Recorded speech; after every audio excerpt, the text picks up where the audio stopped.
everyone. I got the idea to do a little video about tea and sort of tea in my life and the way I go about making it and what I have in the house and that sort of thing. And what got me going was that when I was at my produce market today, I saw this. And I remembered from videos from quite a while ago on Bob Hickman's channel, Spirit Channel, he talked about PG Tips tea and how it was his favorite tea. So I had to buy some today. I haven't tried it yet.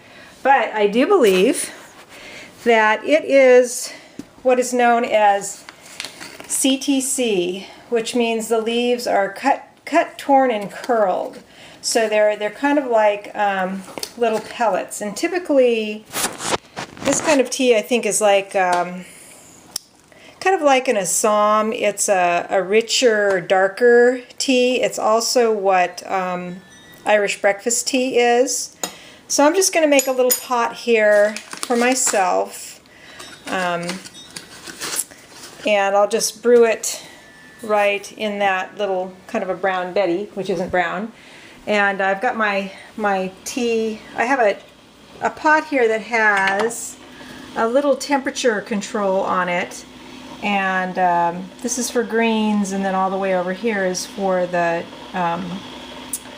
black teas, and I'll talk more about that in a little bit. And I also thought I'd show you, since we're on the subject, I've talked about my little teapot collection, and this is not very well lit right here, but I'll just show you what I have. I have your basic brown Betty. I have a Polish teapot. This is what is it? Johnson Brothers? I can't remember. I got this back in Phoenix a long time ago. I'm trying to read the bottom of it. I think it's like, well, it's made in England, but I believe it's something like Johnson Brothers, and it's like this winter scene. I was like, maybe it was because I was living in Phoenix, I don't know. But all of these I use, well, this one I will use for just plain ginger tea when I'm making tea for people when they're sick too, but all of them I will use to strain my chai in. Chai is actually made in a pot. But then I also have an infuser that goes in here for any of my black teas. So I use that for black teas. I use this iron Japanese pot for green teas, and it has an infuser in it as well. And this one too, this is like a one-person style. My husband uses that one a lot. I use this one. This one I will use as a one-person teapot. It's a little Celadon one. I think it's made in Japan. And it's nice because it has, let's see if I can get this off of here. It's got the little strainer in there, so it works really well for one person with the big leaf green teas. It's got a little cup to go with it. These I use for Gongfu style Chinese tea. The oolong teas, where you actually have a very concentrated brew. You put in enough leaves that by the time you've infused it, the leaves come all the way up to the top, but you can infuse them like 5 or 6 times, and then I'll pour them out into this, and then you usually drink them in little cups because the tea is a little bit more richly flavored. And then I have some other, if I'm doing green tea with somebody else, I'll use smaller cups and keep making infusions so that we can have hot tea. And these are kind of neat. My son got these for me a couple years ago. They're tea glasses that have the insulation around the side. So I'm just going to wait for my pot to boil here. So I got my tea made. I always like my black tea with a little bit of milk and honey. So I'll do the taste test here. Yeah, Bob's right. That's a good tea. PG Tips is good. So in my cupboard, also I wanted to mention that Another channel, Champagne and Lipstick. I'm sorry, I forget your first name. She also did a really neat video on the teas that she has in her cupboard. So if anybody wants to do a video response, I think tea is always a worthy subject for videos. So I have basically, as far as tea, which is Camellia sinensis, technically that is tea. Technically anything herbal would be like a tisane, I think, or like an herbal infusion. So as far as the Camellia sinensis goes, I have in my house, I typically have greens, I have oolongs, and then I have various black teas. Sometimes they're single type teas, like either an Assam or a Darjeeling, or they're a blend. And now I have my Pu'er. Remember I got the Pu'er the other day? Oh, and also something else I found out about Pu'er. I was at my acupuncturist yesterday, and I was talking about different teas to have actually other than Camellia sinensis, like non-caffeine teas, and he had a couple of different Chinese herbal teas I'll show you in a minute. But we were talking about Pu'er, and well, actually, okay, this is the way it started. I asked about chrysanthemum, because I know chrysanthemum is used a lot in Chinese cuisine and the herbalism. And he said chrysanthemum is a good herb. It would be good for me. It's cooling, but it is also, I think he said it's good for the circulation. But something else, but then we got on the subject of Pu'er. He said, do you know about Pu'er? And I said, yes, I have it. And okay, so one of the things there's different claims for Pu'er. There's like this, people think it's for losing weight, but actually what he told me is that what Pu'er tea does is remove fats from the intestine. Like if you've had like a really heavy meal, greasy meal, Pu'er tea will frequently help you feel better. And he says that's why when you go for traditional dim sum, they will have Pu'er as well. So I've got my Pu'er tea. I only had one, only had it once so far. The other black teas, I have some Peet's tea. There's basically about 3 different places where I get my whole leaf tea, and I will put links in the bar below. I get them either from Peet's Coffee and Tea, which is our local coffee and tea purveyor. But you can find them online if you want to find them online. And then I have Upton Tea, which is in Massachusetts, and they're a great source. Huge selection of teas, and they have a very cool website, and you can get their quarterly newsletter. Very informative. And then I have my friend's tea shop in Berkeley. Although I haven't been there recently, it's like I get over there so infrequently. But Farley, she has the most excellent greens, particularly and oolongs. She has some light oolongs there too. And then also here in town, or in San Francisco, there's a place called Samovar Tea Lounge, and they have 2 or 3 locations, I can't remember, but they're really neat. They're another neat website to go to because it's very informative, and in addition they've started putting out these little video podcasts. And the first one that I saw had Andrew Weil of Integrative Health fame, and I think his name was Kevin Rose, who was the guy that started Dig, I guess, who's now like really into tea. So Samovar Tea, I'll put their link below too. They're a really cool source. So for my black teas, right now I have an English breakfast, and I have Russian Caravan, because Russian Caravan is my favorite flavored tea.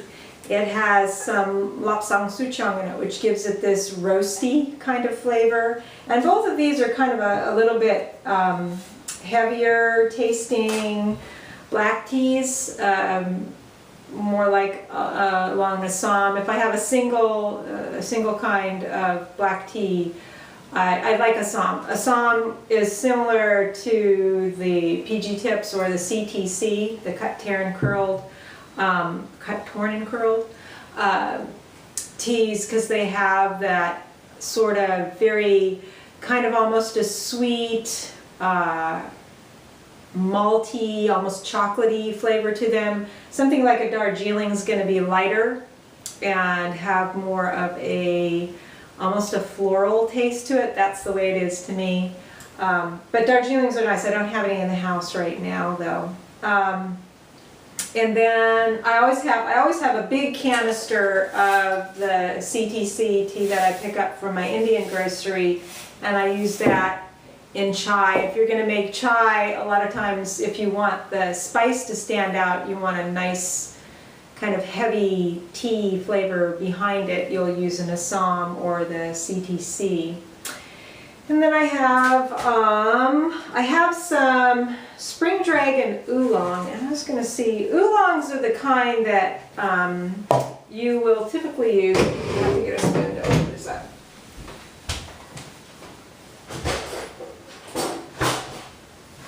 So oolongs are the kinds of tea typically that you'll use for Gongfu style tea, and I'll show you though. The leaves are kind of rolled a little bit. Let's see if I can get this in the camera here. So, oops. So this is the nice job, Therese, as Laurel would say. So this is what this kind of oolong looks like, and so it will hold up to a number of infusions. And I like a kind of a green style oolong. My husband tends to like a little bit more going towards the amber, but you can see I reuse my Pete's tins with an Upton label. So that's the kind of oolong I like. And then I like gunpowder. Gunpowder green is a nice one. It goes really well if you want to make like a Moroccan mint. Usually you would put in spearmint with it. This is my peppermint from the garden. And then I have a Longqing, like a Dragonwell green tea, which those are sort of, that's another interesting tea in that the leaves, and again, let's see if I can drop leaves all over the floor, but so the leaves on these are kind of big, and I know what I can do. Let's go like this so I don't actually drop it. They're kind of flat. They're pan roasted or something like that. So they too have that kind of a roasty flavor. Even the gunpowder does slightly as well. But so those are my greens. I like the roasty greens, and then purple bamboo, which I get from my friend, which has a very, I don't know if it's called a vegetal flavor, but it's very full. It's very round. So those are all the Camellia sinensis I have in the house right now. And then I have a couple of teas that I got. You can find all sorts of interesting things if you go to the Chinese groceries too. But I got these from my acupuncturist. One is Shen tea, and that's like a calming tea. And then Panta tea, he told me is this the single herb one? I think this is this is a single herb tea. And this one is supposed to be good for cholesterol. But he said it tastes good too. I wanted something for the morning that, you know, I'm not always drinking black tea or green tea.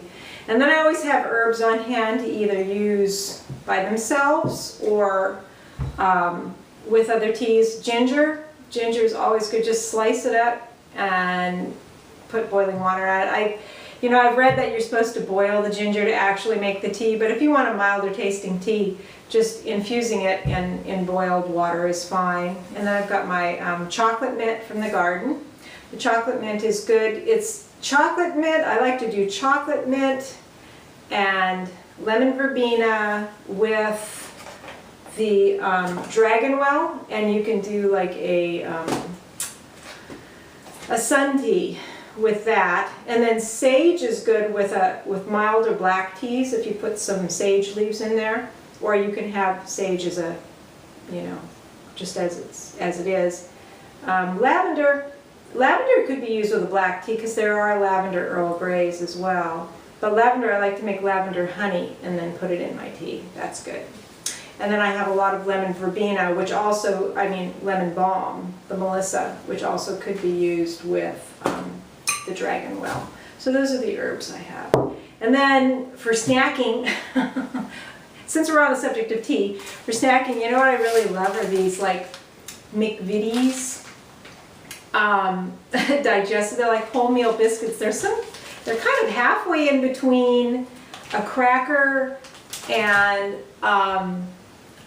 or a graham cracker and a cracker. They're actually really good. I like them. And then these, I first got these at a Spanish store here, Spanish Table, and then they've actually been carrying them at Costco.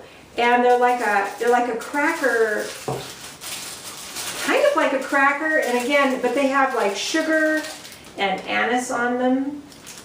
And I think they're made with olive oil, which is good too. So, but I'm not going to have any snacks because it's getting towards dinner time. But anyway, I thought that would be fun to show you all my teas. I hope Bob sees this because he was the inspiration. When I saw PG Tips, I thought, oh, I should make a video about my tea. But yeah, if you are into tea or herb tea, whatever, and you want to do a video response, that would be really fun. So that's it. I hope you guys are having a great evening or day or whatever it will be wherever you are, whenever you watch this. We'll talk to you later. Bye.